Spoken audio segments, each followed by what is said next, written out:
lab 5.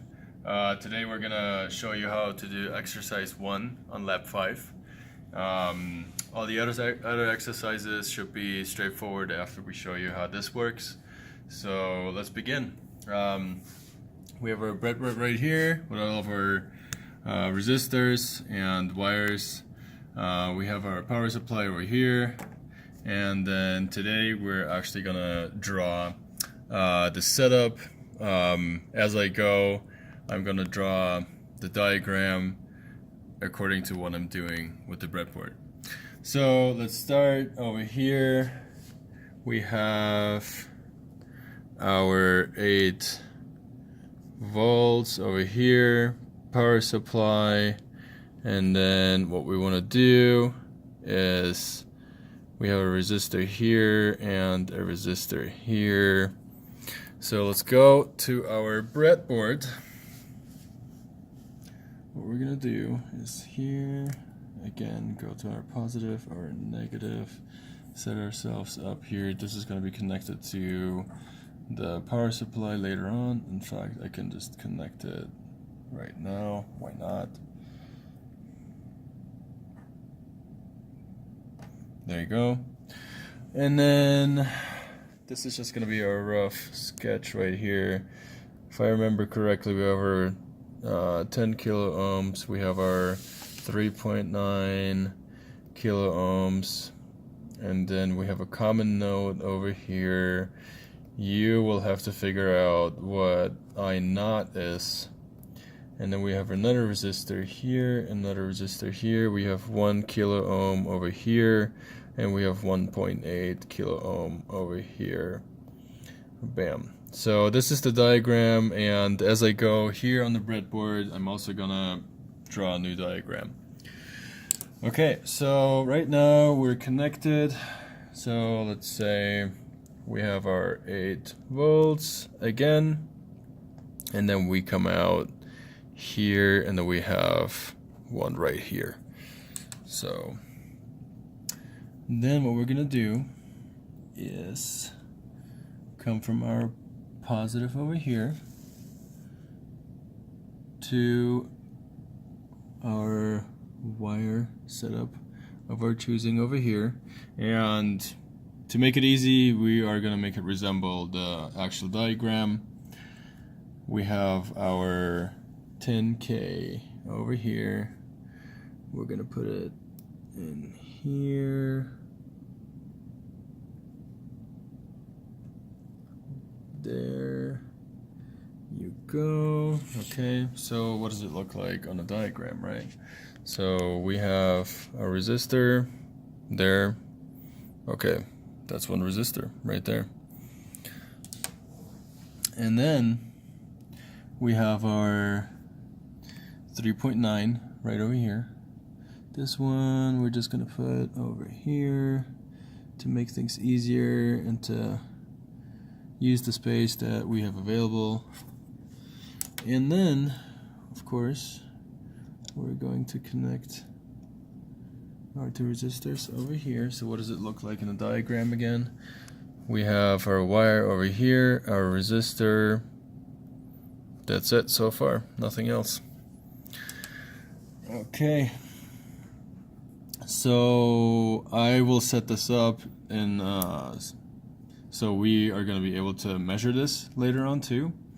That will make things easier for you, so you know exactly what to do. We have our 1K over here, which I'm putting in the same line as the 3.9 is, right over here.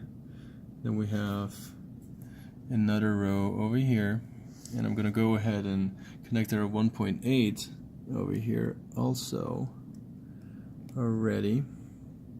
Just make sure it's aligned with our 10K over here.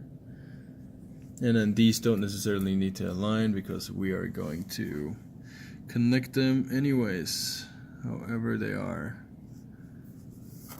positioned. Alright, so let's go really quickly back to our diagram. What do we have set up so far? We have another resistor Then we have another resistor over here too, correct? And we close the connection right here. So that's so far what we have. It's always helpful to put up, to sketch a diagram as you go and build your circuit on the breadboard or wherever you're building it. So make sure you're on the same row over here.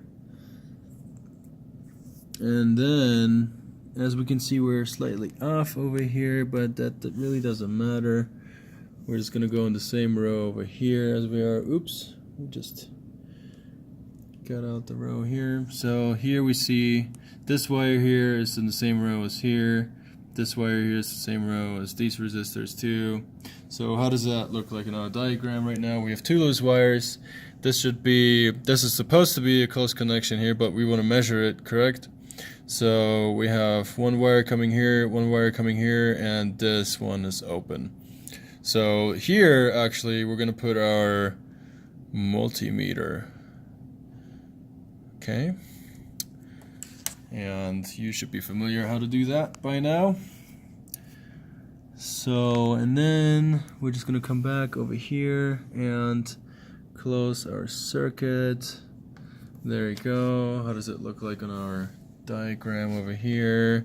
This is really all we did. So there you go. You should get a value of, so for this one right here, I naught should be roughly what, negative 0.17 milliamps. So you go ahead and check it out. There are several calculations that you can do. Since this is one and the same node over here, what you can do is you can actually redraw this. There's a resistor right here, and there's a resistor right here. Resistor over here, resistor over here. Come back to our supply, and then these are in parallel and these are in parallel. You know by now how to add up the parallels. Are equivalent for this one here and for this one here. Then you're gonna have your two values over here. You're gonna have your new circuit, and then you have your voltage, you have your two resistors, and you should be able to figure out the current overall. Then after you have your total current, you just come back over here to your original setup. Well, actually, you can figure out what voltages you have on these, and then you should have the same voltages over here, right?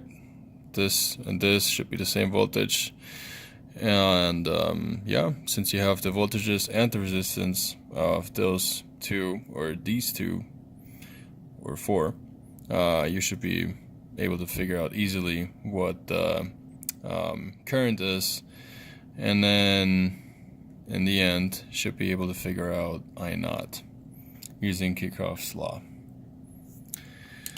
Alright, thank you very much. As always, if you have more questions or anything was unclear about this video or in lab, then don't hesitate to ask. We're going to be there to help you out. Thank you.